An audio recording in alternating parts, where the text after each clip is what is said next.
Good morning students. This is ET faculty Mahesh from TSWRS JC Boys, Devarakadra, Mahbubnagar district. Okay. Today in our electrical technician course, we are going to study about paper 1, that is electrical machines and power systems.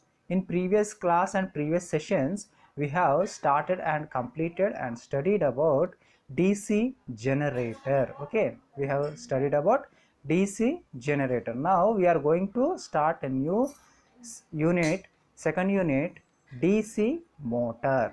Okay, let us see what we are going to study in this unit. We are going to learn about significance of back EMF. Okay, what is back EMF and what are its significance in DC motor.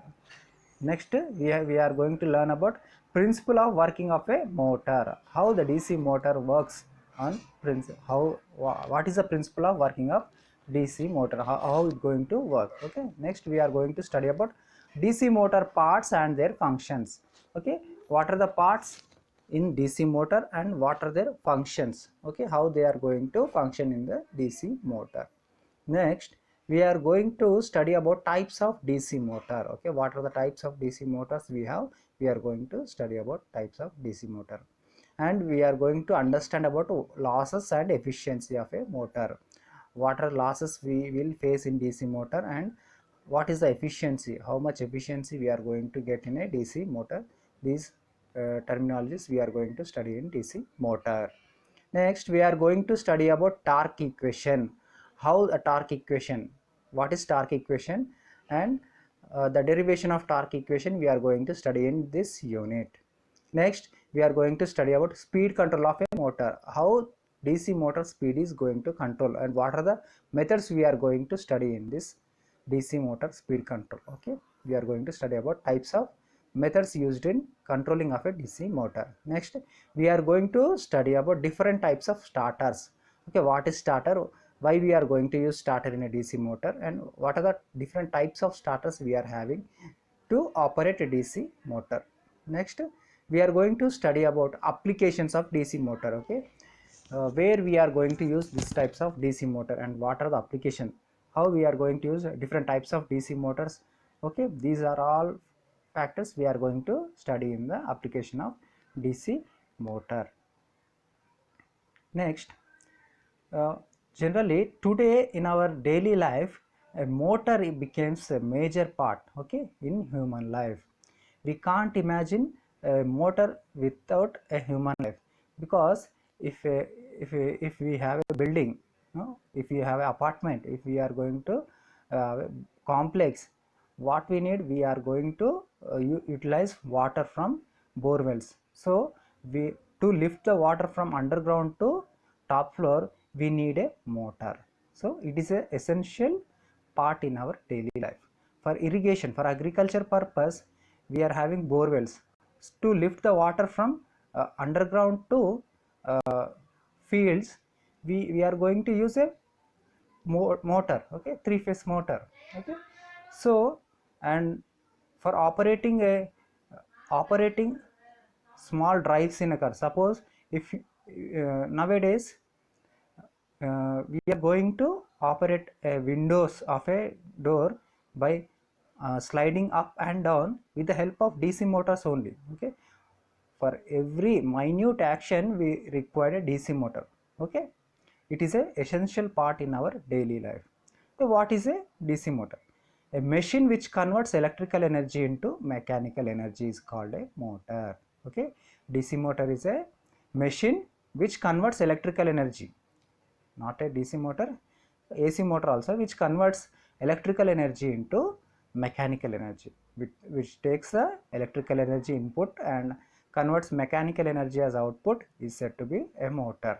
Okay, it is similar, the construction of DC motor is same as the construction of DC generator. Okay, DC motor construction is similar to the DC generator construction. Therefore, a DC machine can be used as a generator or a motor because of its excellent torque, speed and load characteristics. Okay, DC machine either can be used as a DC generator or a DC motor. Okay, depending upon the input and output we are giving. Okay, if we if the machine is given as a mechanical input, then it will, if it converts into electrical output, then we will call it as a DC generator.